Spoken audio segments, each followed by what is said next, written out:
দুইটা তওবা। অনেকে আস্তাগফিরুল্লাহ আল্লাযী এটা পারে না, এটা হাদিসের মধ্যে সরাসরি ইবারত। আর আমরা যেটা পড়ি আস্তাগফিরুল্লাহ রাব্বি, এটাও পড়া যাবে, অসুবিধা নেই। এটা লব্জটা হাদিসের না, অর্থটা হাদিসের, মানাটা হাদিসের।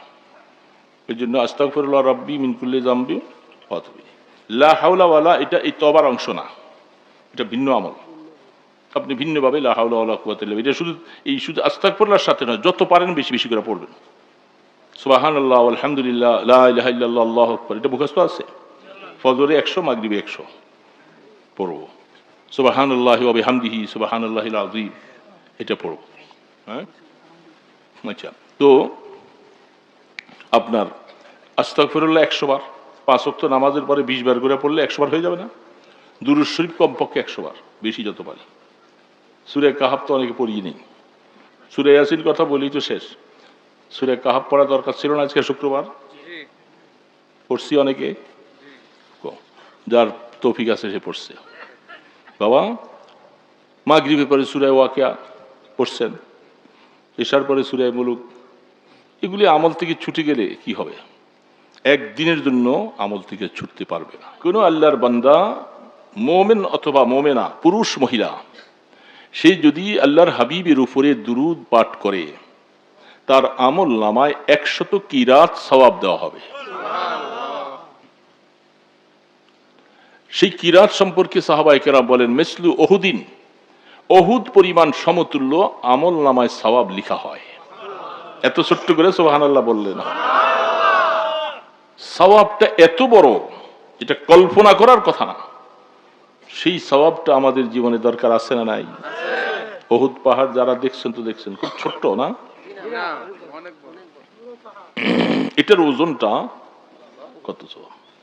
অন্য হাদিসের মধ্যে আসছেন, মানুষ যখন কেউ কারো জানাজায় শরীক হয়, আমরা তো অনেক সময় বড় লোকের জানাজায় যাই, গরিবের জানাজায় যাই না।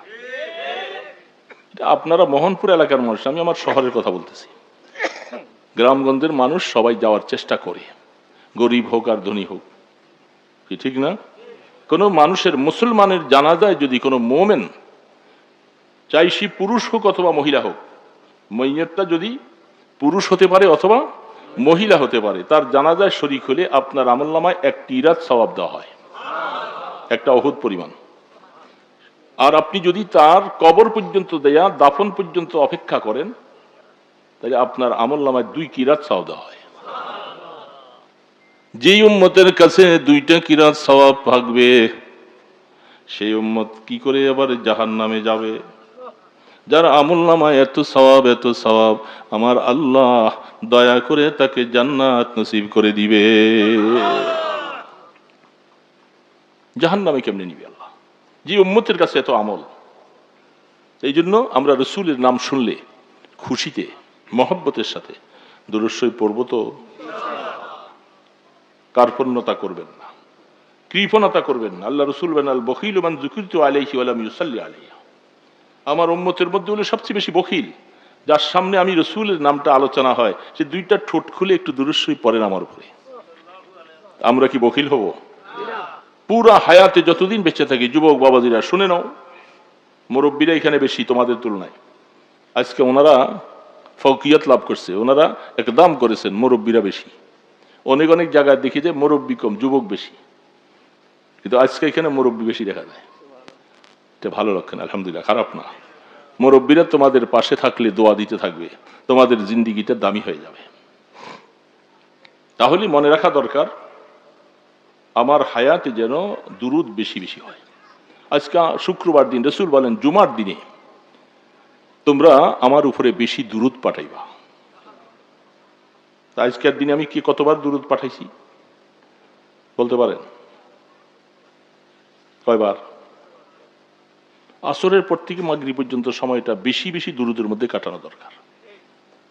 তবে আমি কিছু কথা উল্টাপাল্টা বলি, কারণ এখন তবিয়ত উল্টা, কথা উল্টা, মানুষ কি বলবে না বলবে এত চিন্তাও করি না, কথা বলি। আজকের দিনে সূরা ইয়াসিন পড়ছেন কারা কারা? বাবা ওয়াজ নসিহত এগুলি সবকের মতো। আমরা আমাদের দোস্ত হাবাবদের সাথে কথা বলি, আজকে সূরা ইয়াসিন কে কে পড়ছেন? বাবা উঠেন, এটা আপনার রিয়া হবে না, আমি আজকে জানতে চাচ্ছি, কয়টা হাত তুলে দেখি। আতলামান। আমরা যারা পড়ি নাই কতজন বাবা একটু দেখি তো, আমরা যারা সূরা ইয়াসিন পড়তে পারি নাই, আর বেশি বলতে অনেক গুণে বেশি। পিছনে হুজুররা আপনাদের এখান দিয়ে আসে তো, সূরা ইয়াসিন সবাই পড়ছি তো, হুজুররাও অনেক সময় বেখেয়ালে পড়ে না। হুজুররা গালি দিয়ে না, আমার বকা দিয়ে না। আমরা হুজুর নিয়ে আখেরই তো জীবন শেষ করেছি। আমাদের অনেক হুজুররাও ফজর নামাজ পড়ে আইসা আইলসামিতে শুয়ে পড়ে, সূরা ইয়াসিনটা পড়তে মনে থাকে না। ঠিক না ভাই? ঠিক। উনি হুজুর হইলে কি ওনার জন্য কি সার পাইয়া গেল, মাপ পাইয়া গেল? কেন পড়লাম না? আমি না আলেম, আমি না হাফেজ, আমি না কারি সাহেব, আমি না মাদ্রাসার উস্তাদ, আমি সূরা ইয়াসিনটা কেন পড়লাম না? আল্লাহর হাবিব ফরমান, মান করা সূরাত ইয়াসিন ফি সাদরিন নাহার ইবতাগা ওয়াজহি রাব্বি গুফিরা লাহু মা তাকদ্দামা মিন যামবি। দিনের প্রথম ভাগে যে সূরা ইয়াসিন একবার পাঠ করবে, আল্লাহর সন্তুষ্টি অর্জনের জন্য আল্লাহ পাক বলে, গন্দা বান্দা তোমার গুনাহ মাফ করে দিলাম। দুনিয়ার কোনো উদ্দেশ্যে যদি পড়ে থাকে, আল্লাহ পাক বলে তার সমস্ত প্রয়োজনগুলি আমি পুরা করে দিব। আর কি চাই? গুনাহ মাফ হয়ে যাবে, আপনার প্রয়োজন মিটিয়ে দিবে সূরা ইয়াসিন পড়লে। তাইলে বাবা, আমরা যারা পড়ি নাই, আমরা কি সূরা ইয়াসিন তেলাওয়াত পারি এই জন্য পড়ি নাই, নাকি আমরা পারি না? পারি না। এই যারা হাত তুলছেন ম্যাক্সিমাম সবাই আমরা পারি না। আল্লাহু আকবার। কথা তো অনেক দিক থেকে আসতে শুরু করতেছে দিলের ভিতরে, কি বলবো জানি না। এগুলি অনেক সময় আল্লাহ পাকের তরফ থেকে না দিলে কথা বলা যায় না, তিনি ভাগ করে দিতে হয়, তারপরে কথা আসে। যোগ্যতা নিয়ে কথা বলা যায় না কোনোদিন না। অনেক কিছু আপনি নিয়ে বলবেন, এটা মনের থেকে ভুলেই দিচ্ছেন না, ভুলে যাবে। আর যখন আল্লাহ পাক চায় যে মজমার ভিতরেই কথাগুলি দরকার, আল্লাহ তখন ফিট করে দিবে। বাচ্চা যখন কান্দে, তখন মার স্তনের মধ্যে দুধটা ফুলতে থাকে, কখন বাচ্চাকে দুধ দিব আমরা বুঝবো না, এটা আমাদের মায়েরা বুঝবে, ঠিক না? ঠিক মজলিসের মধ্যে যখন কোন আল্লাহর বান্দারা হেদায়েতের দিকে মুহতাজ হইয়া, মুখাফিকি হইয়া দোয়া করতে থাকে, তখন আল্লাহ বলনেওয়ালার জবানে সেই ধরনের বরকত দান করে।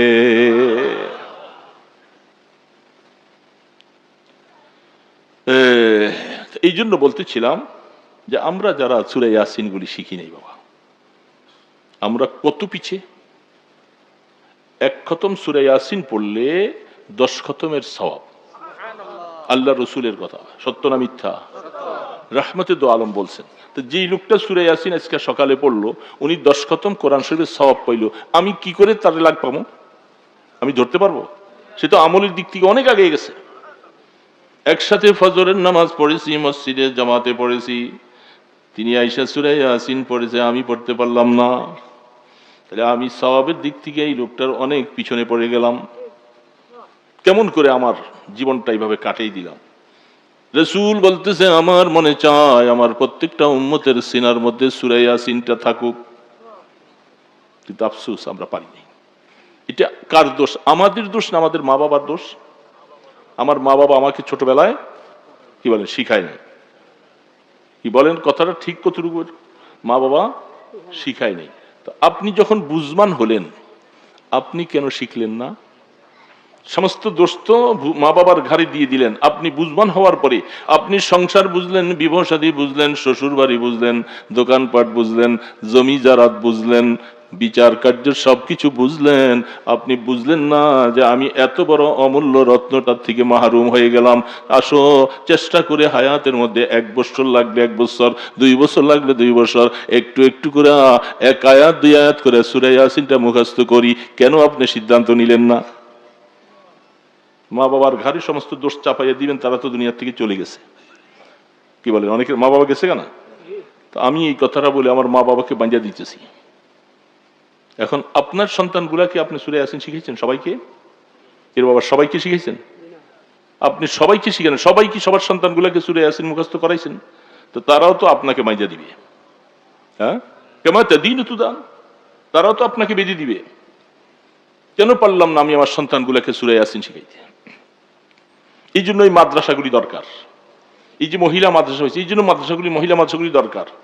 ছেলেরা তো সব স্কুল কলেজে চলে যায়, তো যারা কোরআনটা মুখস্থ করি নেই, সূরা ইয়াসিনটা পড়তেও জানি না, এদের জন্য কি করা? রাস্তা তো খুঁজে বের করতে হবে। যেখানে হাত দিই, কত আল্লাহর বান্দারা আসে, আমাদের অনেক কিছু কিছু ইসলাহি তাআল্লুক করার অনেক বান্দা আছে, কিছু কিছু এমন মানুষ আছে আওয়াম, আয়াতুল কুরসিটা জানে না, সূরা ইয়াসিনটা জানে না, একটু কোরআন তেলাওয়াত জানে না, এটা আমল তাকে শিখাইতে গেলে শেখানো যায় না, হুজুর আমি পারি না। আরে আয়াতুল কুরসি প্রত্যেক নামাজের পরে পড়ার জন্য আল্লাহ রাসূল বলছেন, প্রত্যেক নামাজের পরে তুমি আয়াতুল কুরসি যদি একবার পাঠ করো, পুরস্কার কি আসবে? বলে তুমি মৃত্যু হতে দেরি, জান্নাতে যাইতে দেরি হবে না। প্রত্যেক দিন ফরজ নামাজের পরে আয়াতুল কুরসি একবার পড়ি, সবাই সবাই পড়ি, যাদের মুখস্থ আছে না পড়ে, যার মুখস্থ নাই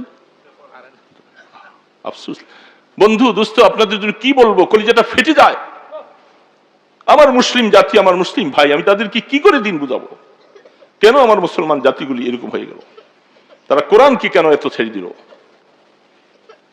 শিক্ষিত হয়েছে, উনি আই পাস, বিএ পাস, সে আগের দিনে এসএসসি পাস করেছে, আফসোস হলো উনি সূরা ইয়াসিন পারে না, কোরআন শরীফের তেলাওয়াত পারে না, আয়াতুল কুরসিটা মুখস্থ জানে না। আপনাকে কি বলে দিন শিখাবো? আখিরাতে আমি নাজাত ওয়ালা কেমন করে হব? এত সহজ জিনিসগুলি পারি নাই। এই জন্য ইমানদার মুসলমান, ইমাম সাহেব হুজুররা এখানে আছে, আমি অনেক সময় এলাকায় গিয়ে বলে আসি, এই ইমাম সাহেব, আপনি ফজরের নামাজের পরে যেই সমস্ত মুসল্লিগুলি থাকে তাদেরকে আপনার পক্ষ থেকে সূরা ইয়াসিনটা তেলাওয়াত করে একটু শুনাইয়া দিবেন। কমপক্ষে আপনি তেলাওয়াত করলে তারা যদি মনোযোগ সহকারে শুনে, তাদের আমলনামায় সূরা ইয়াসিনের সওয়াব দেওয়া হবে।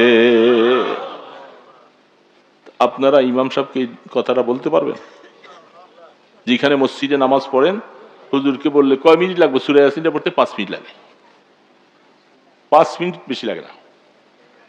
আপনারা পড়লে সময় বেশি লাগে, কারণ যেহেতু আপনারা তেলাওয়াত জানেন, আস্তে আস্তে আস্তে করে পড়েন। আর ইমাম সাহেব হুজুর পড়ে দিবে 5 মিনিটে, 5 মিনিটে আপনি কি হাসিল করলেন? 10 খতম কোরআন শরীফের সওয়াব পাইলেন। এই সুযোগটা আমরা কেন হারাই দিই? বলি যে হুজুর ফজর নামাজই তো পড়তে পারি না, বা মসজিদে যাই না, তাহলে তো আপনি শিখলেন না। আপনার ঘরে আপনার পুত্রবধূ, আপনার মেয়ে, যে মহিলা মাদ্রাসা বানাইছেন, আপনাদের কারো মেয়ে নাতিন এখানে আছে, মাদ্রাসায় পড়ি না? কার কার আছে? কয়জনের দেখি হাত তোলেন তো। আরে বাবা, আমি রাগ করেন না বাবা, মুরব্বীরা আপনারা বলেন, এই জন্য কিছু হাত তুলে দেখি কয়জন। মেয়েদেরকে এখন স্কুলে দিবেন, প্রাইমারিতে দিবেন, ভার্সিটিতে দিবেন, হাই স্কুলে যাবেন, তার ইজ্জতের নিরাপত্তা নাই।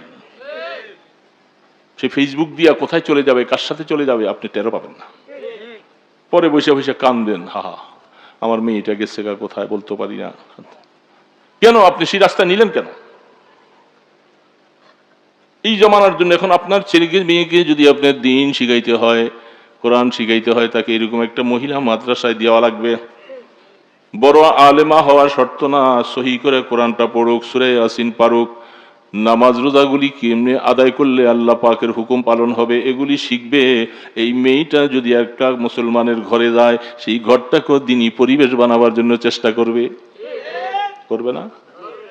আপনার পুত্রবধূ যদি কোরআন পড়তে পারে, তেলাওয়াত জানে, আপনি জানেন না, বুড়া হয়ে গেছেন, ফজরের নামাজ পড়ে এসে বলেন, মা বহু শখ করে তোমাকে বউ বানাই আনছি, কোরআন শরীফ শিখি নাই, শিখতে পারি নাই, বাবা শিখায় নাই, আমিও শিখি নাই, কবরে যাওয়ার সময় হয়ে গেছে, মা তুমি একটু আমার শিয়রে বসে বসে কোরআন শরীফের সূরা ইয়াসিনটা পড়ো, তোমারও সওয়াব হবে, আমিও কতগুলি সওয়াব নিয়ে কবরে যাব। পারবেন না? রাস্তা শিখাই দিই অনেক সময়, করা না করা আপনার। মওতের বিছানায় যখন শুয়ে যাব, বাবা, এ বুড়া বাবাজিরা, দুনিয়ার কোন ডাক্তার বসলে আপনার উপকার হবে না। ওই সময় সূরা ইয়াসিন পড়নেওয়ালা আপনার ছেলে, আপনার নাতি, আপনার মেয়ে, আপনার পুত্রবধূ যদি আপনার শিয়রে বসে বসে সূরা ইয়াসিনটা পড়ে, আপনার মওতটা ঈমানের মওত নসিব হবে। এটা পাওয়ার জন্য তো আপনাকে সে পরিবেশে যাওয়া লাগবে। মেয়েগুলাকে, নাতিগুলাকে, তাদেরকে একটু দিনী পরিবেশে নেন, নিলে ফায়দা হবে বাবা, ফায়দা হবে, অনেক লাভ হবে। তো এই জন্য আমরা সূরা ইয়াসিনটা এখন চেষ্টা করলে মসজিদে হুজুরকে দিয়া পড়াইতে পারি কি পারি না? বললে হুজুর ইনশাল্লাহ আমল করবে না?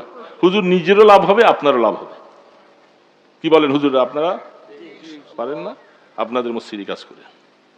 অনেক জায়গায় আমার কথা বিরক্ত হইতেছেন?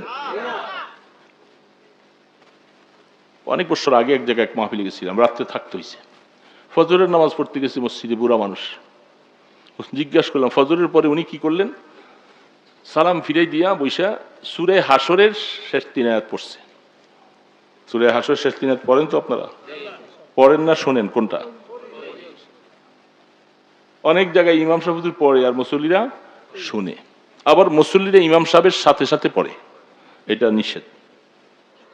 ইমাম সাহেব যখন পড়ে আপনার সাথে সাথে পড়লেন, আপনি তো ওনারটা শুনেনও নাই, কারটা কে শুনলেন? আপনি চুপ করে শুনবেন। ইমাম সাহেব যখন পড়ে আপনি শুনবেন। আর যদি আপনাকে শরীয়ত বলছে এটা প্রত্যেক দিন মাগরিবের পরে ফজরের পরে এই সূরা হাসরের শেষ 3 আয়াত আপনি ওইভাবে পড়বেন। এখন ফজরের সময় পড়লেন, মাগরিবের সময় আপনারা কে পড়াবে? আপনি তো শিখলেন না, মুখস্থ জানলেন না, তো মাগরিবের সময় আপনারটা আপনার পড়া লাগবে না? না মাগরিবের সময় পড়া লাগবে না? আর বলে না কেন? হাদিসের মধ্যে তো ফজর এবং মাগরিব দুইটা আছে। তো আপনি ফজরের সময় ইমাম সাহেবের সাথে শুনে বললেন, এত বছর পর্যন্ত শুনলেন, আপনার কি মুখস্থ করার সুযোগ হলো না? একটা হলো তালিম আর একটা হলো ওয়াজাইফ। ওজিফা যেটা, এটা আপনাকে ফজরের পরে অল্প কয়েকদিন হুজুরের কাছ থেকে শুনে আপনি মুখস্থ করে ফেলবেন। মুখস্থ করে আপনি নিজে নিজে পড়বেন। যতদিন হায়াতে বেঁচে থাকি ফজর কি পড়বেন না? তো ফজর যদি পড়েন তো সূরা হাসর আপনি আজকে মসজিদে যাইতে পারেন না, ইমাম সাহেবের সাথে পড়তে পারলেন না, তো আপনি বাসায় নামাজ পড়লেও তো আপনি পড়তে পারতেন, তো আপনি তো মুখস্থ করলেন। আপনি হুজুরের সাথে শুনে কিয়ামত পর্যন্ত যদি শুধু এইভাবে শুধু শুনেন, কোনোদিন মুখস্থ হবে না। মুখস্থের মাসালায় আলাদা, এক একটা শব্দ করে বলবেন আল্লাহু লা ইলাহা ইল্লা হুয়াল হাইয়ুল কাইয়্যুম, আল্লাহু লা ইলাহা ইল্লা হুয়াল হাইয়ুল কাইয়্যুম। এক একটা শব্দরে 50 বার করে মুখে দিয়ে উচ্চারণ করানো লাগবে। বাচ্চাদেরকে যেভাবে মক্তবে পড়ায়, এটা এইভাবে যদি আপনি 1 সপ্তাহ লাগবে না, 1 সপ্তাহ ভিতরে সূরা হাসর আপনার মুখস্থ হয়ে যাবে। তা না করে কি করে এই লম্বা করে সারাদিন 2 বার 3 বার 4 বার পড়াই দিছ, উনি নিতেও পারলো না, সারতে পারলো না, বাস এই বছরের পর বছরও মুখস্থ হয় না। ছাত্রদেরকে যেভাবে মুখস্থ করানো হয় বাচ্চাদেরকে এক একটা শব্দ দিয়া, ওইভাবে করে আমরা মুখস্থ করাবো। দেখবেন ইনশাআল্লাহ আপনি বুড়া বয়সও আপনার 1 সপ্তাহে সূরা হাসরের শেষ 3 আয়াত মুখস্থ হয়ে যাবে। পারবেন না ইনশাআল্লাহ? তো এই জন্য বলতেছিলাম কিছু কথা, আমার কথাগুলি এটা অপারেশন মার্কা হইতেছে, তো অপারেশন করলে রুগী কষ্ট পায়, রুগী মনে মনে একটু কষ্ট পায়। আপনাদের এখানে যে কথাগুলি বললাম এগুলি অপারেশন মার্কা, এই জন্য কষ্ট পাওয়াটাই স্বাভাবিক। কি বলেন, কষ্ট পাইতেছে না সবাই? বাবা আপনি মুসলমান, আপনি আমার ভাই, আমি আপনার ভাই। কি করে আমার মুসলমান, আমার কবরের জিন্দিগিটা দামি হবে, এই পরামর্শগুলি যদি না দেওয়া হয় তো আপনি কোথা থেকে নিবেন? এই জন্য পরামর্শ হিসাবে বলা হচ্ছে। আমরা চেষ্টা করব সূরা হাসরের অবস্থাটা বললাম, আয়াতুল কুরসি আর সূরা ইয়াসিনটা আপনার বউর সাথে, বউর কি দিয়া, বিবি কি দিয়া, অথবা আপনার নাতিপতি যারা আছে বউকে দিয়া, তাদেরকে দিয়ে সূরা ইয়াসিনটা পড়াইবেন। দেখবেন মওতের সময় আপনার সন্তান, আপনার আপনজন আপনার শিয়রে বসে সূরা ইয়াসিন পড়লে চোখের পানিগুলি জার জার করে পড়বে। আরেকজনকে দিয়ে পড়াইলে, ভাড়াইটা মৌলবি দিয়ে পড়াইলে সেটা হবে না। আপনজনের জন্য যে মায়া লাগবে, আরেকজনের কি মায়া লাগবে? হবে না। এই জন্য সন্তানকে কমপক্ষে আলেম বানাও, একজন হাফেজ বানাও, তোমার জামাজের জানাজাটা যেন সে পড়তে পারে। আপন ছেলে যায় যখন জানাজা বাবার লাশটা সামনে নিয়ে যখন দাঁড়াবে, কান্নার কারণে সে শব্দ আল্লাহু আকবার বলতেও কষ্ট হবে। বাবার জন্য যে মায়াটা ছেলের হবে, এটাকে আরেকজনের হবে। এই জন্য বংশের মধ্যে একজন আলেম, একজন হাফেজ, একজন কারি সাহেব বানাও। এদের জন্য মাদ্রাসাগুলি দরকার, দরকার আছে না নাই? আর সারা মোহনপুর এলাকায়, মতলব বেরিবাঁধের ভিতরে উত্তরে যতগুলি স্কুল কলেজ ভার্সিটি আছে, মাদ্রাসা কি এতগুলি আছে? তাহলে ওনাদের এত মাথা ব্যথা কেন? এত মাথা ব্যথা? আর 2-10টা স্কুল প্রাইমারিতে যত ছাত্র, সারা মতলবের মধ্যে মাদ্রাসাগুলোর মধ্যে এর অর্ধেক ছাত্র নাই। তারপরে ওনাদের মাথা ব্যথা, ছাত্ররা নাকি প্রাইমারি রেখে দিয়া চলে যায় নুরানিতে বক্তব্যে। এই জন্য ওনারা এগুলাকে আইন করবে। ঠিক আছে, করতে থাকো। তো যাই হোক, বলতেছিলাম যে বাবা মনে রাখো, কোরআন শিখি নাই, এখন বাচ্চাদেরকে কোরআন শিখানো দরকার আছে না নাই? আমরা ভুল করছি, এই ভুল আমাদের বাচ্চাদেরকে। এই যুবক বাবাজিরা, তোমরা কি শিখছো কোরআন শরীফ? শিখে নাই। তোমাদের তো এখনো সময় আছে, তুমি কেন গাফেল হইছ? তোমার সময় আছে না? জবাব দেওয়া লাগবে।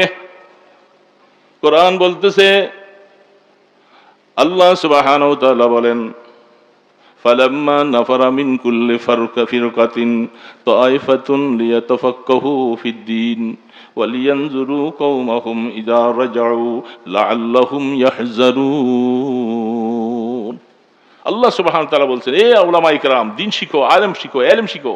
শিখা তোমার আশপাশে যারা গায়রে আলেম আছে তাদেরকে আখিরাত সম্পর্কে ভয় দেখাও, তাদেরকে দিন শিখাও, তাহলে তুমি তোমার হক আদায় করলা।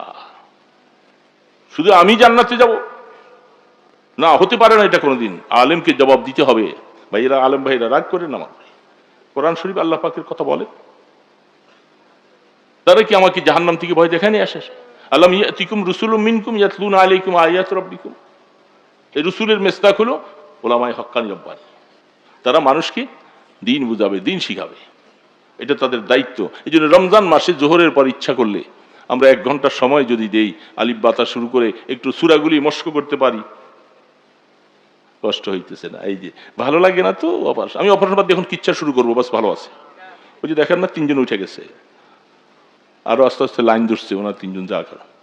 আমার কিছু আসবে না বাবা, আমাকে আমি আল্লাহ পাকের কাঠঘোড়ার থেকে আমি বাঁচার জন্য বলে যাচ্ছি। আল্লাহ আমাকে বলবে, তুই গেছিলি সেখানে দিনের কিছু কথা বলে আসলি না কেন? আমি আমার জবাবটা আমি বাঁচতেছি, আপনারটার জন্য আপনি ধরা খাই দেবেন। আমি বলবো যে আল্লাহ, আমি বলছিলাম, ওনারা নেয় নাই, তারা কথা নেয় নাই। আল্লাহ পাক বারবার বলবেন, আলাম ইয়াতিকুম রুসুলুম মিনকুম, তোমাদের কাছে কি বারবার তারা এসে দিনের দাওয়াত দেয় নাই? ক্বালু বালা ওয়ালাকিন হাক্কাত আলাইকুম। আল্লাহ পাক কিভাবে বলতেছে, আল্লাহ হ্যাঁ দিছিল, কিন্তু আমরা আসলে এগুলি কানে নেই নাই। তো এই জন্য বলতেছিলাম, মাঝখান দিয়ে জুমলায় মুতারিজা, রমজান মাস আসছে। কোন মাস? রমজান চিনেন? পড়েন তো, রমজান মাসে 12টা মাস পড়তে পারেন? হ্যাঁ, 12 মাসের নাম জানা আছে আমাদের আরবিতে?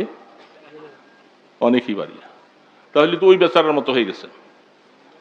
ওই বেটার ছেলে লন্ডনে থাকতে থাকতে বাংলাও বুঝছে, আরবিও বলছে। এয়ারপোর্টে আসবে, বাবা গেছে রমজান মাসে ছেলেকে আনতে। তো বাবার সাথে আরো ছেলেরা আছে, আরো কয়েকজন আছে, বাহিরে অপেক্ষা করতেছে। বিমান ল্যান্ড করছে, সামানপত্র নিয়ে ছেলে আসতেছে। গিয়ে আসার সময় দিয়ে যে ছেলেরাতে, কারণ এতক্ষণ এয়ারপোর্টের ভিতরে সিগারেট খাওয়া নিষেধ, বিমানের ভিতরেও নো স্মোকিং, সিগারেট খাওয়া যায়, কি বলে, কি নিষেধ? ও আচ্ছা, বলে আমি কোনো ভুল বুঝলাম নি কোনো। তো উনি ওই গেটে যখন বাইরে চলে আসছে, একটা সিগারেট জ্বালাইছে, জানাই এটা টানতে টানতে হুইল চেয়ারটা ঠেলে ঠেলে আসতেছে। কাছে আসছে, আরে বাবাই দেখে যে হায় হায়, আমার পোলা তো দেখি এখানে বাণিজ্য সব ডুবাই ফেললো। রমজান মাস, মানুষ সব রোজা রাখছে, এখানে কেউ সিগারেট জ্বালাইবার সাহস পায় না, ওদিকে সিগারেট হাতে করে আসছে। ছি ছি, কি বলবে? এইসব বলছে, বাবা তুমি কি রমজান মাস ভুলে গেছো? সিগারেটটা ফালাও তাড়াতাড়ি। বাবা রমজান মাস মানে এই রমজান মাসই ভুলে গেছে। তুমি কি গণা ভুলে গেছো? 12 মাসের মধ্যে আমাদের মুসলমান একটা রমজান মাস না? এখন তো January, February, March, April, May, June, July, August, September, October, November. Ramzan মাস তো পাই না, রমজান কই এলো? হায় হায়, তুমি সব হারিয়ে ফেলা, তোমাকে তো কিছু লেখাপড়া শিখাই পাঠাইছিলাম। লন্ডনের পরিবেশে যাইয়া ইংরেজি বলতে বলতে বলতে বলতে আরবি শেষ। আপনারাও তো আরবি 12 মাসের নামও জানেন না, অথচ 12টা মাস এটা কোরআনের মাস, কোরআনের ভাষা। ইন্না ইনদাকুম ইসনা আশারা শাহরা, এই 12টা মাসের কথা আল্লাহ পাক কোরআনে বলছেন। সেই 12টা মাস জানুয়ারিও নয়, বৈশাখও নয়, কি মুহররম। এই মুহররম, সফর, রবিউল আউয়াল, রবিউল সানি, জামাদুল জামাদুল সানি, রজব, শাবান, রমজান, আছে না নাই? এই 12 মাসের প্রথম মাসটা মুহররম। পহেলা বৈশাখে আমাদের ছেলেরা কি আনন্দ মেলা করে, কত টাকা খরচ করে। হ্যাঁ, 21শে ফেব্রুয়ারি ফুলের মালা লইয়া রাত্র 12টা 1 মিনিটে শহীদ মিনারে ফুল লইয়া যায়। সকালবেলা লাল পালের শাড়ি পইরা জুয়ান মেয়েগুলি সব ফুলের তরা নিয়া সব সেখানে যায়, যায় না? না যায়? এটা মনে আছে। 21 বলেন 21 ফেব্রুয়ারির জন্য এরা শহীদ হয়েছিল? বলেন না কেন? এরা শহীদ হয়েছে 8ই ফাল্গুনের জন্য। বাংলা ভাষার জন্য শহীদ হয়েছেন আমার ভাইরা, বলেন না কেন? আরে বাবা, কি আমার কথা কষ্ট পাইতেছেন? 8ই ফাল্গুন এটা হলো বাংলা। তা আমরা বাংলা ভাষার জন্য আমার ভাইরা শহীদ হয় নাই না 21 ফেব্রুয়ারির জন্য শহীদ হয়েছে? 21 ফেব্রুয়ারি তো ইংরেজি শব্দ, আপনি ইংরেজিটা মনে রাখলেন, অমরে 21 ফেব্রুয়ারি। এই গত পরশু আসতেছিলাম ঢাকার মধ্যে, ওই গেটে লিখে আছে 21 তোরণ, 21 ফেব্রুয়ারির তোরণ। আমি বলছি এরা গাদ্দার, এরা বাংলা ভাষার সাথে গাদ্দারি করছে। এরা বাংলা ভাষার জন্য শহীদ হলো, এদের এই কথা মনে নাই, 8ই ফাল্গুন মনে নাই, বাংলা ভাষার কোনো অস্তিত্ব বাংলাদেশে তত নাই। অফিস আদালতে যত গানে যাবেন তাদের টকিং কথাবার্তা সবকিছু ইংলিশ ইংলিশ ইংলিশ, বাংলা ভাষার নামগন্ধ নাই। আর 21 ফেব্রুয়ারি নিয়ে তোমরা সব মাতোয়ারা। ওই বাংলা ভাষার জন্য কি করলা? ভিতরে একটা মুখে একটা। এই জন্য আমরাও তো সেই অবস্থায়, আমরা সব ভুলে গেছি।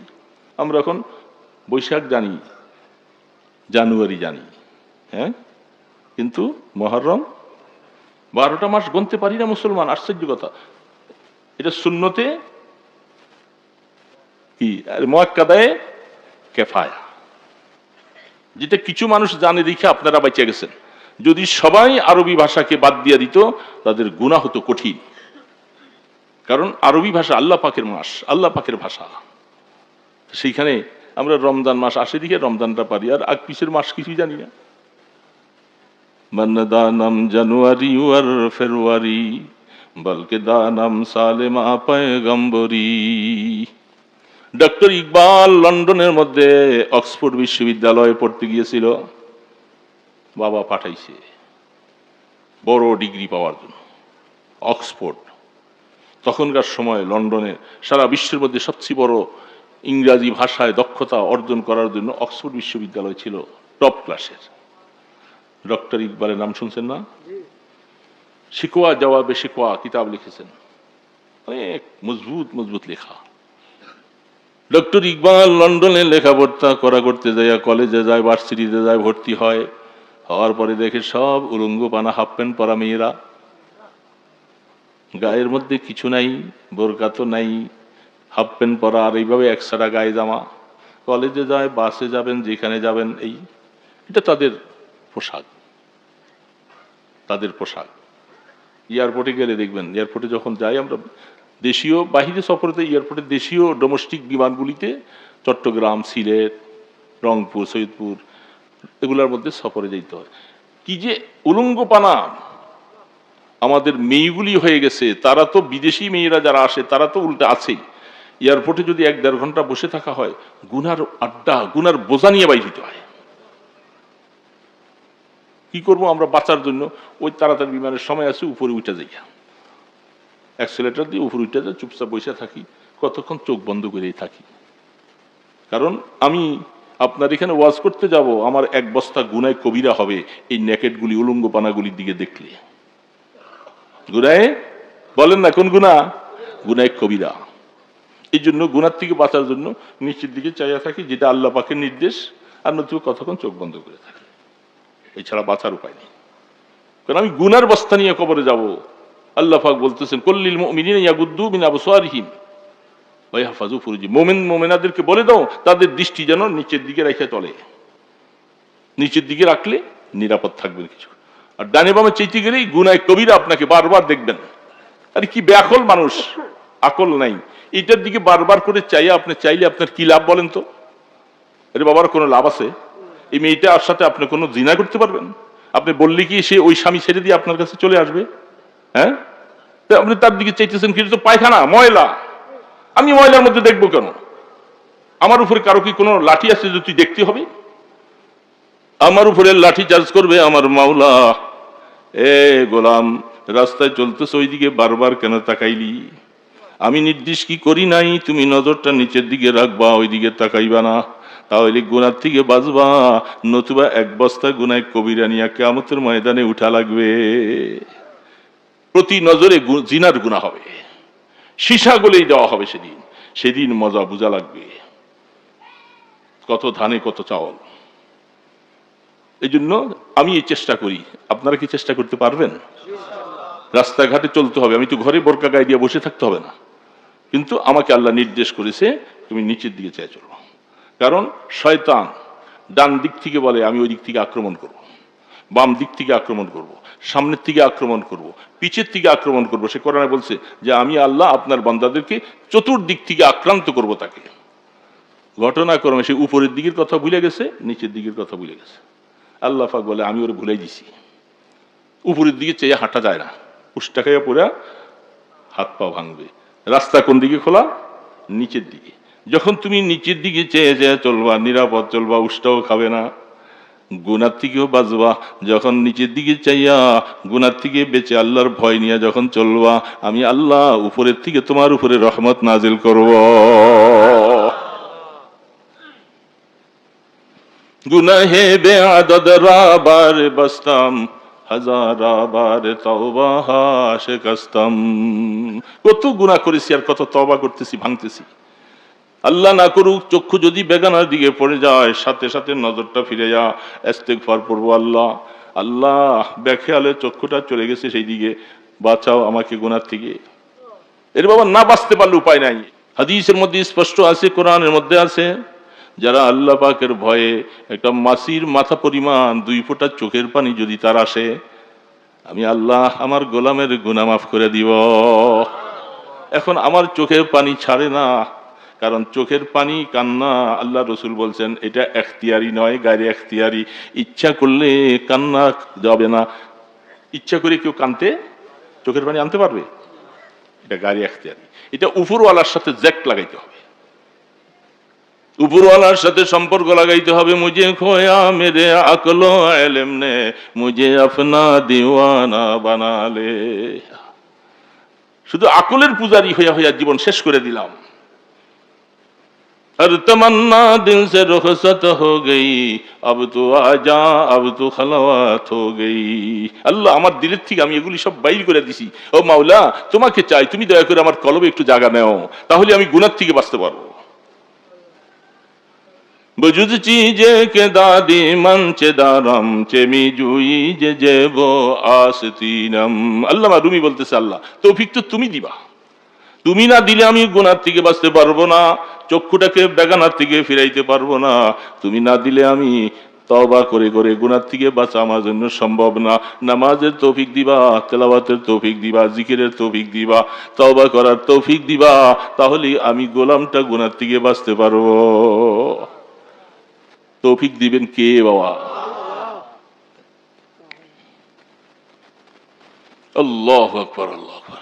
আল্লামা রুমি রহমতুল্লাহ আলাইহি বলেন, চুবরা রন্দ পেশমানি হুনাইন আরশ লরজদ আজ আনিনুল মুজনিবিন, ই চুনি লরদদ কে মাদার বরওয়ালাত দস্ত শাগিরদ ওয়া বালামি কাশাত।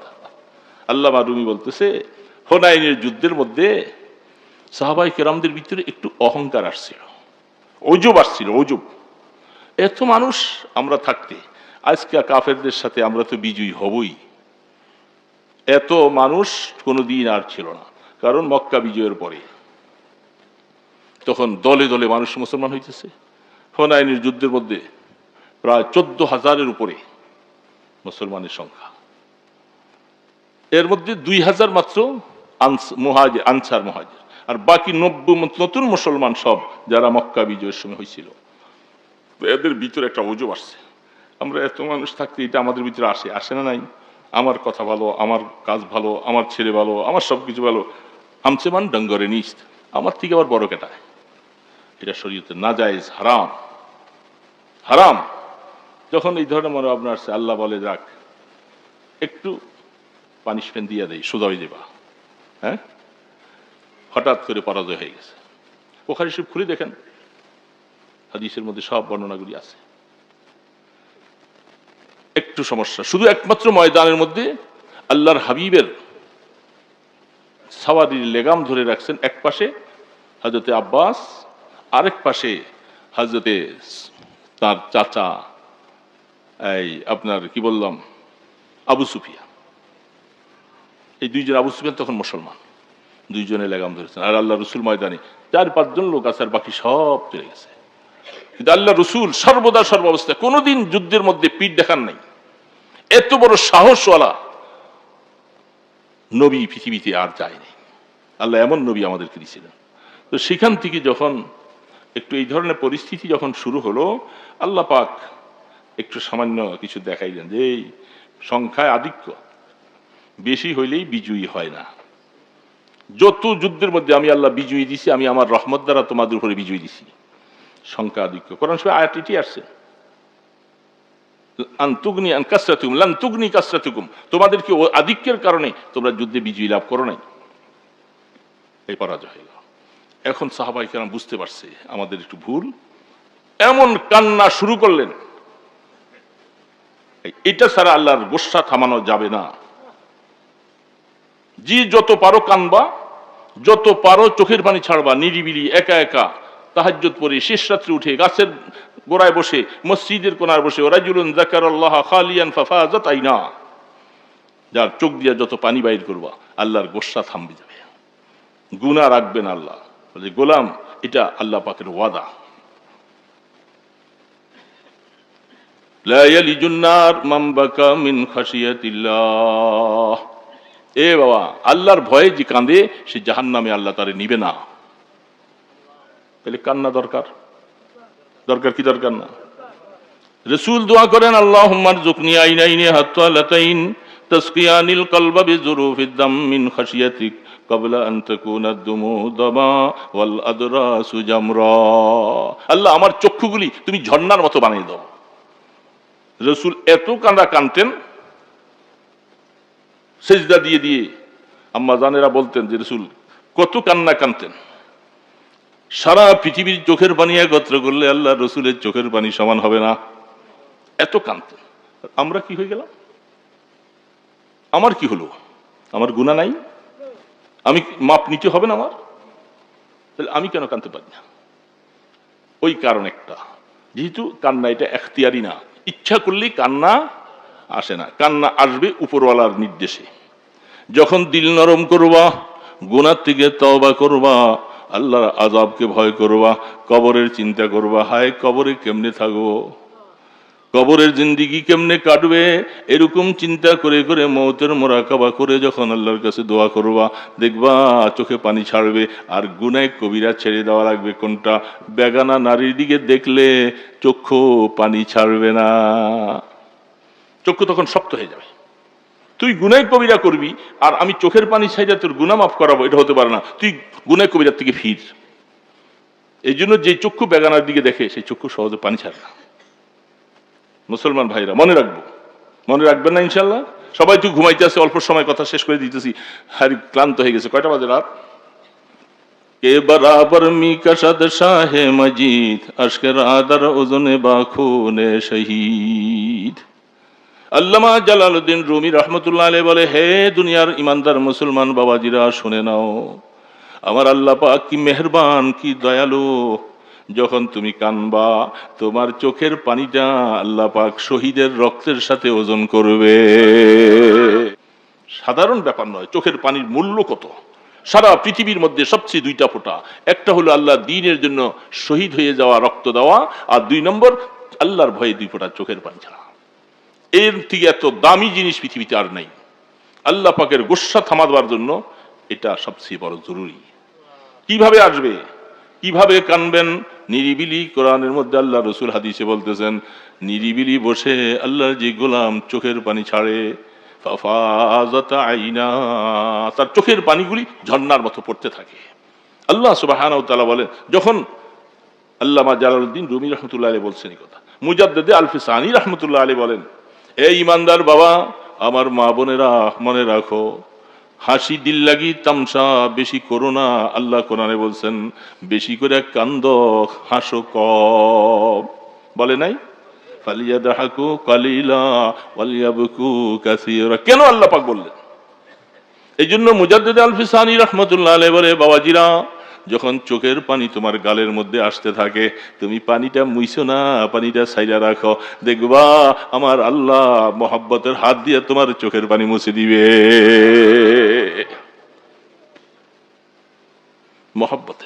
মহব্বতের কারণে চোখের পানি আসবে। আল্লাহর জন্য যত মহব্বত আসবে, যত ভালোবাসা আসবে, যত প্রেম আসবে, তত আপনি চোখে পানি ছাড়বে।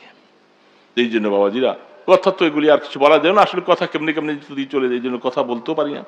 ওই রহমত রয়েছে, বরকত রয়েছে, সব কিছু রয়েছে, এগুলি বলতে আস্তে আস্তে উঠতেছে সকলে। এবং ওই হুজুরও দুই একদিন আগে আসতেছে, তার মানে হুজুর ইনশাল্লাহ দোয়া করে দেন। আমি আলহামদুলিল্লাহ, কারণ আমরা তো অনেক দূরে সফর। আল্লাহু আকবার। হুদাইবিয়ার কথা বলতে গেছিলাম, মনে আছে আপনাদের? আলহামদুলিল্লাহ, আল্লাহ আমাকে মনে করে দিয়েছে। আমি তো কোথায় কোথায় চলে গেছিলাম, আর সেখান থেকে ফিরে আসতে পারবো কিনা মনেও নাই, স্মরণ করানোওয়ালায় করেছে। সেখানে যাইয়া কাফেররা সকলে আইসা, তারা রসুলকে মক্কায় ঢুকতে দিবে না। লম্বা ঘটনা বলা মকসদ নেই, শুধু যে কথাটা বলার জন্য বলছিলাম। সাহাবাই কেরাম 1400, কোনো রাওয়াতে 1500, সবাই হুদাইবিয়া গেছে, পানি নেই, সামান্য খাবার কিছু নিয়ে গেছিল। সেইখানে তারা বলছে যে কিছুতেই মোহাম্মদকে মক্কায় ঢুকতে দিব না, এই বছর চলে যাও, আগামী বছর আসবা, শুধু 3 দিন থেকে ওমরা করে চলে যাবা। সাহাবাই কেরাম তো মানতে চায় না। হযরত আলী, হযরত ওমর, আরে কেন আমরা আমরা আল্লাহর বাইতুল্লাহ তো শুধু তাদের, বাইতুল্লাহ তো আমাদের, আমরা সেখানে যাব। আল্লাহ রসুল তাদের সাথে সন্ধি করতে রাজি হয়েছে। ঠিক আছে, ঝগড়া যাব না, আমরা যেহেতু জেহাদ করতে আসি নাই, তাদেরকে ডাইকা বলছেন। শেষ পর্যন্ত তাদের সাথে সন্ধি হলো 10 বছর। আমরা যুদ্ধ করব না, তোমরা যুদ্ধ করবো না, প্রত্যেকের তালে চলো। যারা ইমান ভালোবাসে এরা মুসলমান হয়ে যাবে, যারা কুফরি অবস্থা থাকতেছে তারা ওই দলে চলে যাবে, আপত্তি নেই।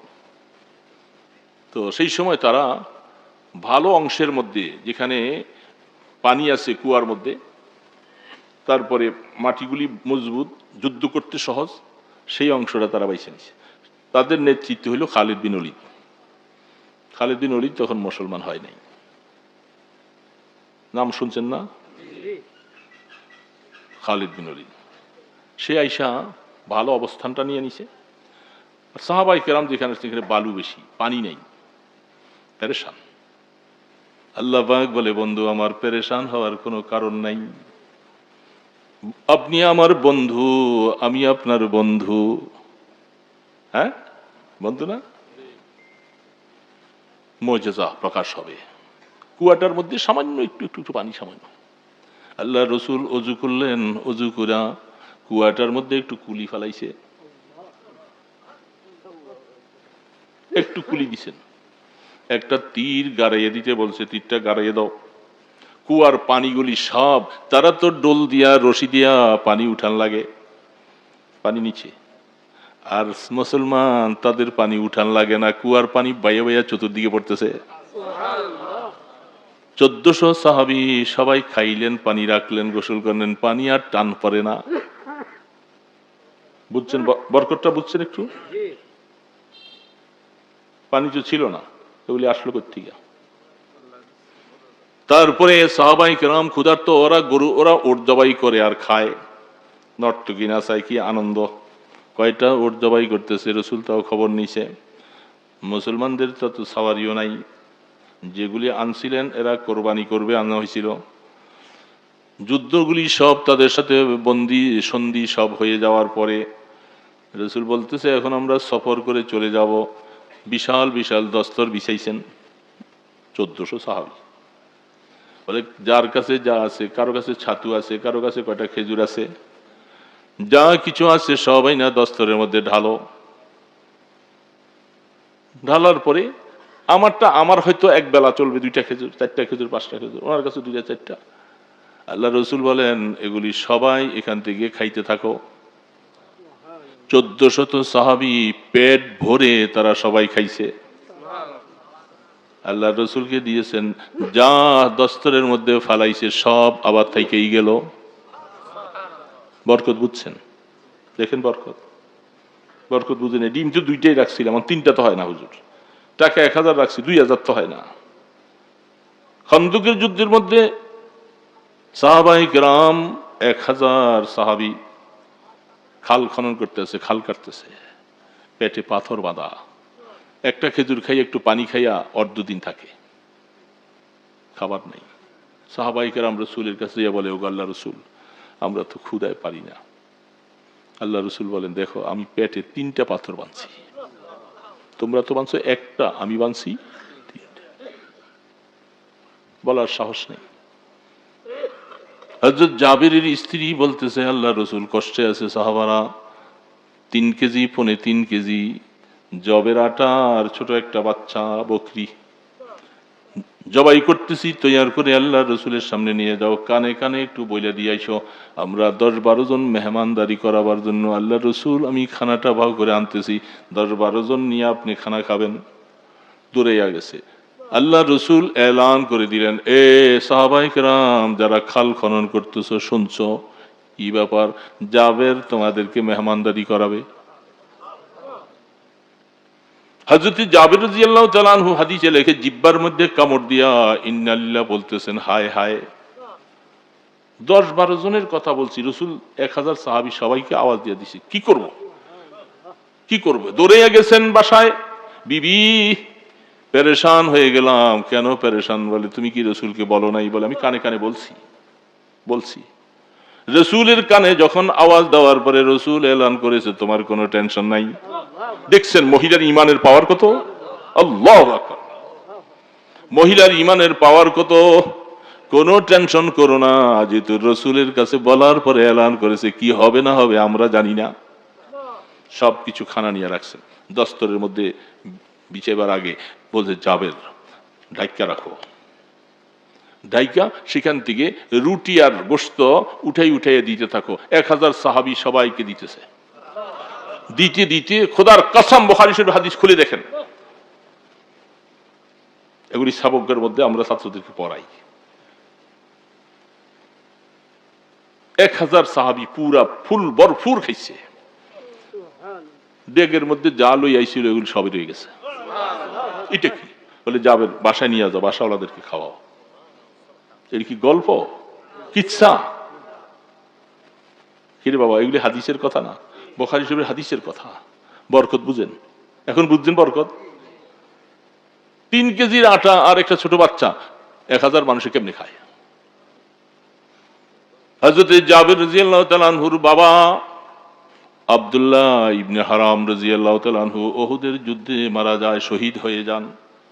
আব্দুল্লাহ ইবনে জাহাশ, আব্দুল্লাহ ইবনে হারাম, তারা সবাই কেউ একজন ভাই আর একজন ভগ্নিপতি, উহুদের যুদ্ধে শহীদ হয়ে গেছে। জাবেরের বোন ছিল কয়েকজন, বাবার কিছুই ছিল না, ঋণগ্রস্ত করে এই বোনদের লালন পালন। এখন বাবা তো উহুদে মারা গেছে, পাওনাদার যে অনেক, কি করবে? জাবের রাদিয়াল্লাহু তাআলা বলছে, ইয়া রাসূলুল্লাহ, আব্বার এই ঋণ কি করে? বলে, তোমার কি আছে?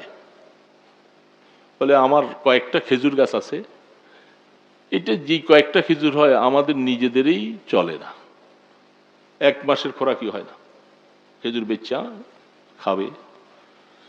এত পাওনাদার আব্বা রেখে গেছেন, আব্বা তো কবরে চলে গেছেন, কি করা যায়? আহা, রহমতে দো আলম বলতেছেন, ও জাবের, খেজুরের মৌসুমটা আইসা যখন খেজুরগুলি গাছের থেকে নামাইয়া একটা জায়গার মধ্যে স্তূপ করে রাখা দিবা, আর তোমার বাবার ঋণ পানওয়ালা যত মানুষ আছে এলান করে দিবা, এই আব্দুল্লাহর কাছে যারা, আব্দুল্লাহ ইবনে হারামের কাছে যারা ঋণ পাইবা, সবাইকে অমুক দিন অমুক সময় আসার জন্য আল্লাহর রসুল বলছে, তুমি খেজুরগুলি রাখো, আমি আসতেছি। একটা স্তূপ দিছে, এটা মাইপা দিলে 2 জন দেনাদারও শোধ হবে না।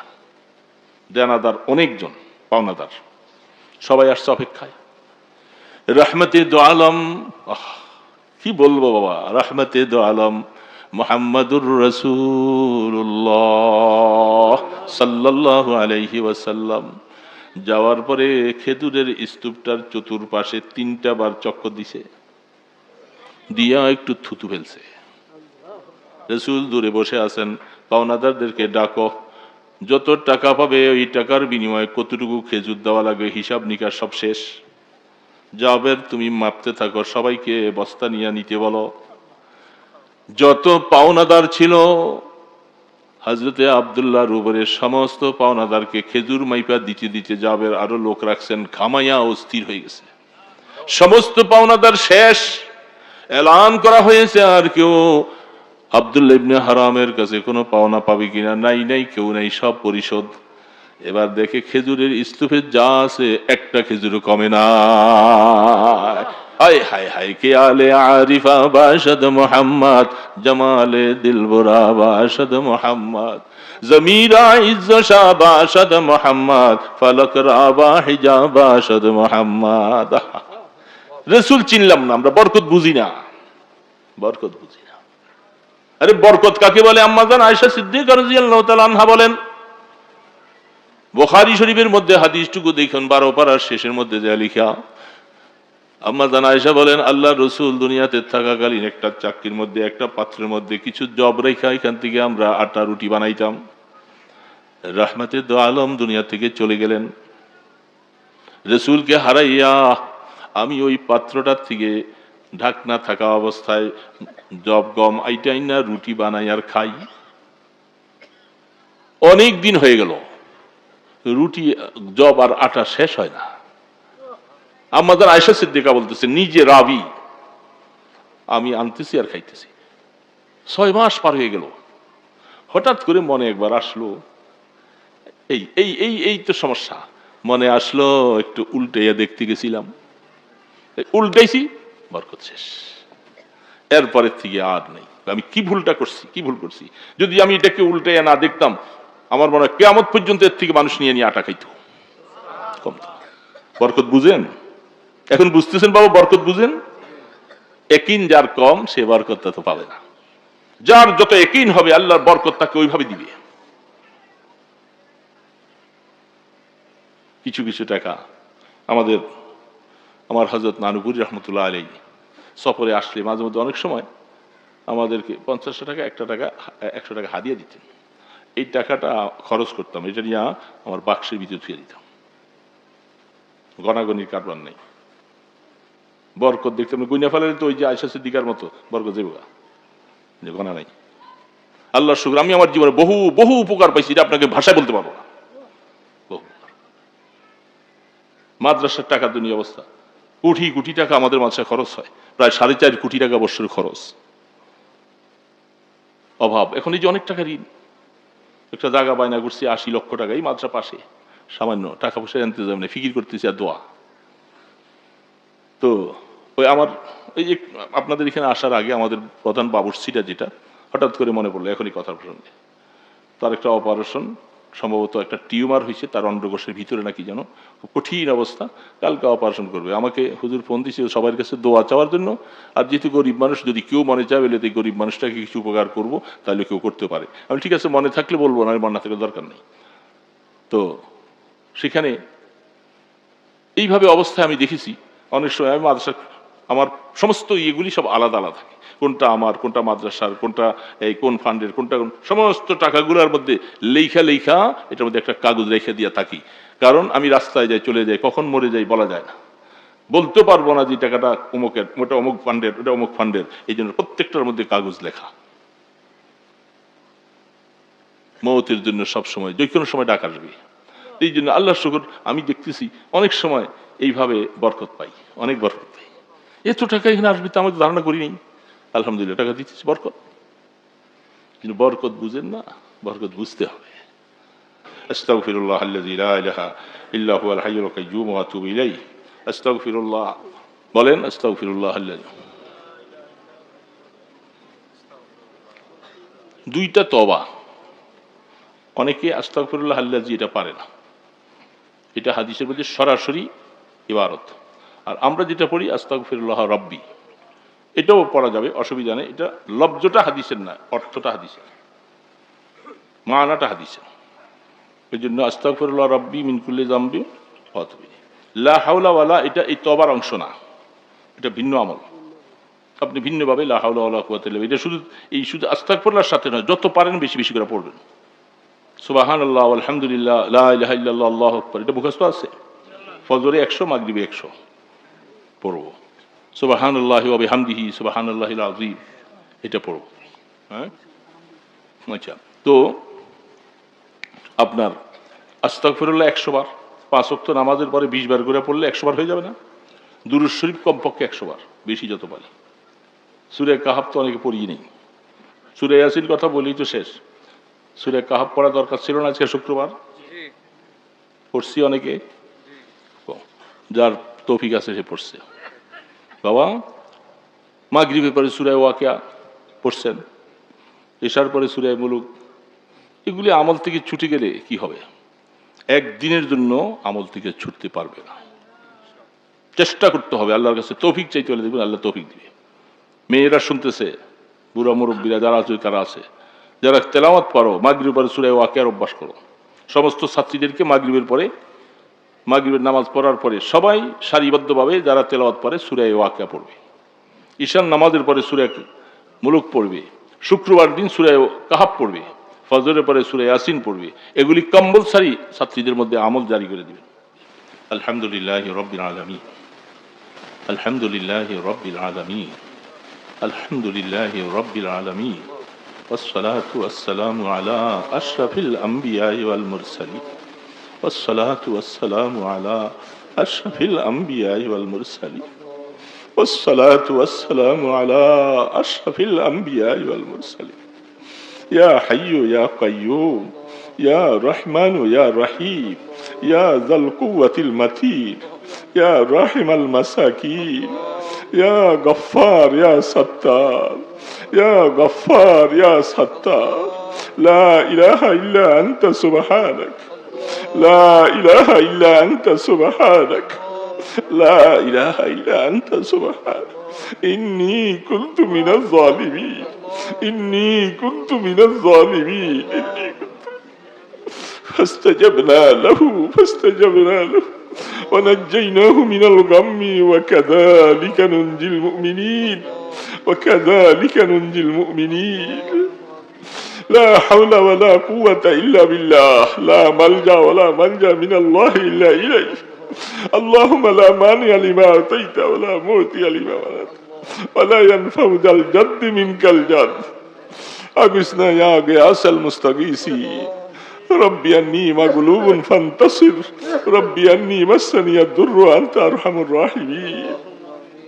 لا إله إلا هو الحي القيوم وإلهكم إله واحد، لا إله إلا هو الرحمن الرحيم.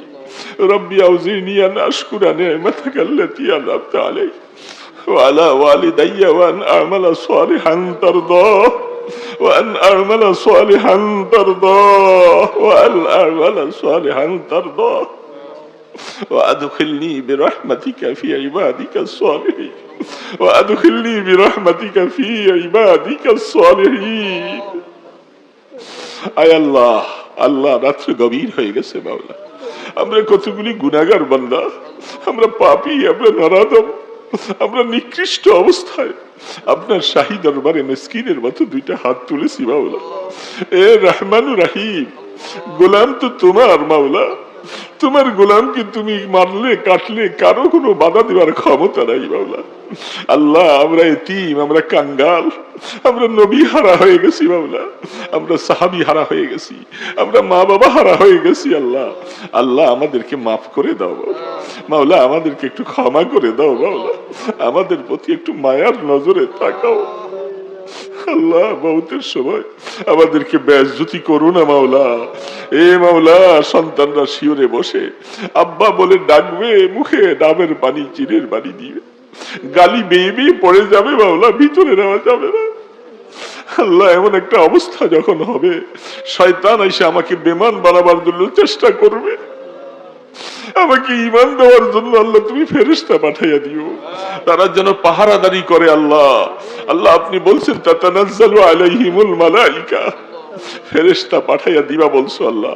আমাদের মওতটা রহমতের মওত দিও আল্লাহ। মওতের সাকরাত যে কত কষ্টর মাওলা, তোমার নবী পর্যন্ত মওতের সাকরাত থেকে ফারা চাইছে। লা ইলাহা ইল্লা আনতা, লা ইলাহা ইল্লা আনতা, কোনো ইলা নাই, কোনো মাবুদ নাই, শুধু তুমি আর তুমি মাওলা। এ মাওলা, মওতের সময় ঈমান নসিব করে দিও আল্লাহ, বেঈমান বানাইয়া কবরে দিও না। সারা জীবনের সেজদাগুলি সব বাতিল হয়ে যাবে, আমার ইবাদত তাসবিহ তাহলিল সব বাতিল হয়ে যাবে। আল্লাহ ঈমানের দৌলত নসিব করে দিও আল্লাহ। জবানে একটু কলেমাটা পড়াইয়া আল্লাহ আপনি আমাদের একটু মায়া করে উঠাইয়া দিয়েন আল্লাহ। আল্লাহ ইমানদারের রূহ নেবার জন্য জান্নাত থেকে রেশমির রুমাল নিয়ে আসা হবে আল্লাহ। আল্লাহ আমাদের নসিব করে দিও, আল্লাহ আমাদের তকদির খুলে দিও মাওলা। ওখরুজি রাদিয়াতাম মারদিয়া, ফেরেশতা বলবে ও নেককারের রূহ বের হয়ে আসো। যে অবস্থায় মাওলা তোমার উপরে রাজি, তুমিও মাওলার উপরে রাজি। আল্লাহ ওই মুমিনের রূহ নিয়ে যখন আসমানের দিকে যাবে সুগ্রাণ মুখরিত হবে, মারহাবান মারহাবান বলে ফেরেশতারা তাকে সম্বোধন করবে। আল্লাহ আমাদের রূহটাকে ওরকম বানাইয়া দাও না বাবা, আমাদের রূহটাকে গুনাহমুক্ত রূহ বানাইয়া দিও আল্লাহ। আল্লাহ কবরে নিয়ে আমরা কেমনে থাকবো মাওলা? অন্ধকার কবরে আমার কেউ নাই মাওলা, ছেলে নাই, মেয়ে নাই, বন্ধু নাই, খাট পালং নাই, তোষক নাই, কিছু নাই। পানির মধ্যে ঢেলে দিয়ে আসে অনেক সময় মাওলা, কবরে পানি উঠতে থাকে, পানি সিঁচতে আর পারে না, তখন মা বাবাকে কলা গাছ কাইটার মধ্যে ভাসাই দিয়ে আসে। এ মাওলা এই কবরকে তুমি রহমতের কবর বানাইয়া দিও, কবরকে সাপ বিচ্ছুর গর্ত বানাইও না আল্লাহ, কবরে নিয়ে জাহান্নামের আগুন জ্বালাই দিও না আল্লাহ। তুমি আমাদেরকে মাইরো না মাওলা, মাওলা তুমি আমাদের একটু মায়া করো আল্লাহ। কিয়ামতের ময়দানে আমলনামার ডান হাতে দিও, হিসাবের কড়াকড়ি করো না মাওলা। আল্লাহ হিসাবের কড়াকড়ি করো না, হিসাব দেওয়ার কোনো ক্ষমতা নাই মাওলা। একটা সেজদাও তো তোমাকে দেখাবার মতো উপযুক্ত হয় নাই মাওলা। জীবন তো শেষ করে দিলাম আল্লাহ, জীবন তো শেষ করে দিলাম। এ মাওলা আমাদের হিসাবের সময় তুমি রহমত দ্বারা আমাদেরকে পার করাই দিও। মাথার উপরে সূর্যের প্রখর তাপ হতে থাকবে আল্লাহ, তোমার আরশের নিচে একটু জায়গা দিও মাওলা, মাওলা আরশের নিচে একটু জায়গা দিও। পিপাসায় কলিজাটা ফেটে যাবে। তোমার বন্ধু বলছে এক গ্লাস পানি যদি উম্মতের ভাগ্যে জুটে যায় আর জান্নাতে যাওয়ার আগ পর্যন্ত পিপাসা লাগবে না রে আল্লাহ। জান্নাতুল ফেরদাউসের মালিক বানাইও আল্লাহ, জান্নাতুল ফেরদাউসের মালিক বানাইও আল্লাহ। তোমার দিদার জান্নাতে গেলে দেখা যাবে, আমাদেরকে তোমার দিলার নসিব করে দিও আল্লাহ। আয় খোদা আমাদের মা বাবাকে মাফ করে দাও, আমাদের মা বাবা যারা কবরে চলে গেছেন তাদেরকে মাফ করে দাও, তাদের জিন্দিগির গুনাহ মাফ করে দাও। মা বাবার উপরে তুমি রহম করো আল্লাহ। আল্লাহ কষ্ট দিয়ে থাকলে তুমি মাফ করে দাও, আমাদের নেক আমলের সওয়াব আমাদের আব্বা আম্মার কবরে পৌঁছে দাও। তাদের এই সম্পদ খাইতেছি আল্লাহ, মা বাবার জন্য কিছুই করতে পারি নাই মাওলা। হে আল্লাহ নেক আমলের সওয়াবগুলি মা বাবার কবরে পৌঁছাও। হে আল্লাহ দুঃখী মা বাবাকে কষ্ট দিও না মাওলা। তোমার রাসূল বলছে যারা কবরবাসী তাদের মতো অসহায় এতিম আর কেউ নাই আল্লাহ। যাদের মা বাবা বেঁচে আছে এদের গুনাহ মাফ করে দাও, সন্তানকে মা বাবার খেদমত করার জন্য তৌফিক দাও। আমাদের ছেলে মেয়ে বিবি বাচ্চা সবার গুনাহ মাফ করে দাও। আমাদের সন্তানগুলোকে নেক হায়াত দাও আল্লাহ, নামাজি বানাও, মুত্তাকি বানাও, আলেমে হক্কানি রব্বানি বানাও, হাফেজে কোরআন বানাও, দিনদার মুত্তাকি বানাও আল্লাহ। আল্লাহ মুসলমানের সন্তানকে সবাইকে মাফ করে দাও ইয়া আল্লাহ। যারা অসুস্থ সবাইকে শিফা দান করে দাও আল্লাহ, অনেকে অসুস্থ শিফা দান করে দাও ইয়া আল্লাহ। আমাদের বাবরসির ইয়া আল্লাহ সে ছেলেটা নেককার মানুষ মাওলা, তার অপারেশনকে কামিয়াব করে দিও আল্লাহ, সুস্থতার সাথে তাকে আবার খেদমতে আঞ্জাম দিবার তৌফিক দিও আল্লাহ। যারা তোমার বান্দার খেদমতের জন্য অর্থ দিয়েছে তাদেরকে দুনিয়া ও আখিরাতের ভালাই নসিব করে দাও আল্লাহ। মা বোনেরা যারা পর্দার মধ্যে বসে হাত তুলেছে আল্লাহ, এদের সকলের গুনাহ মাফ করে দাও, সবাইকে দিনদারিনী বানাইয়ে দাও, আবেদা সালেহা বানাইয়ে দাও আয় আল্লাহ। তাদের দ্বারা তাদের ঘরগুলাকে নূরানি পরিবেশ তৈরি করে দাও, তাদের সন্তানগুলাকে নেক হায়াত দান করো। এই মাদ্রাসা তুমি কবুল ও মঞ্জুর ফরমাও। মাদ্রাসার ছাত্রী ওস্তাদ যারা আছে, যারা কমিটির মেম্বার আছে, এলাকার মুহিব্বিন সবাইকে তুমি মাদ্রাসা উসিলায় কবুল করে লও ইয়া আল্লাহ। আল্লাহ এই এলাকার মধ্যে খাস রহমত নাজিল করো আল্লাহ। মাহে রমজান আসতেছে আল্লাহ, আল্লাহ আমাদের হায়াতে বরকত দিয়ে দাও আল্লাহ। রমজানের রোজা রাখার তৌফিক দান করো, জটিল কঠিন রোগে আমাদেরকে আক্রান্ত করে দিও আল্লাহ। আল্লাহ মসজিদ গিয়ে হাজিরা দেওয়ার তৌফিক দিও আল্লাহ, মসজিদে হাজিরা দেওয়ার তৌফিক দিও ইয়া আল্লাহ। সোনার মদিনায় লক্ষ কোটি গুণে দুরুদ ও সালামের হাদিয়া পৌঁছাইয়া দাও আল্লাহ। আমাদেরকে মক্কা মদিনা জিয়ারত করা নসিব করে দিও ইয়া আল্লাহ। আপনার হাবিবের রওজার পাশে গিয়ে প্রাণ ভরে একটু সালাম দেওয়ার তৌফিক দিও আমাদেরকে সুস্থতার হায়াত দাও, আমরা যেন যেতে পারি বারবার করে তৌফিক দাও মাওলা। এ আল্লাহ, অসুস্থতার কারণে সাহস হয় না যেতে, আল্লাহ তুমি সব কিছু পারো, তোমার কাছে কোনো কিছুর কমি নাই মাওলা। এ আল্লাহ, এই মজলিসের মধ্যে যাকে ভালো লাগে, তোমার যে বান্দার 2 ফোঁটা চোখের পানি তোমার কাছে ভালো লাগছে, আল্লাহ এর উসিলে আমাদের সবাইকে কবুল করে নাও। আমাদের এই পানিগুলি তোমার কাছে আমানত, কিয়ামতের ময়দানে জাহান্নাম ধাউ ধাউ করলে নিভাইয়া দিও আল্লাহ। ইয়া আল্লাহ, দয়া করে কবুল ফরমাও। আপনার হাবিবের তোফাইলে, আপনার ইসমে আজমের উসিলায় আমাদের দোয়াগুলি কবুল করে নাও। সাল্লাল্লাহু তাআলা আলা খায়রি খালকিহি মুহাম্মাদিন ওয়া আলা আলিহি ওয়া আসহাবিহি আজমাইন বিরহমাতিহি।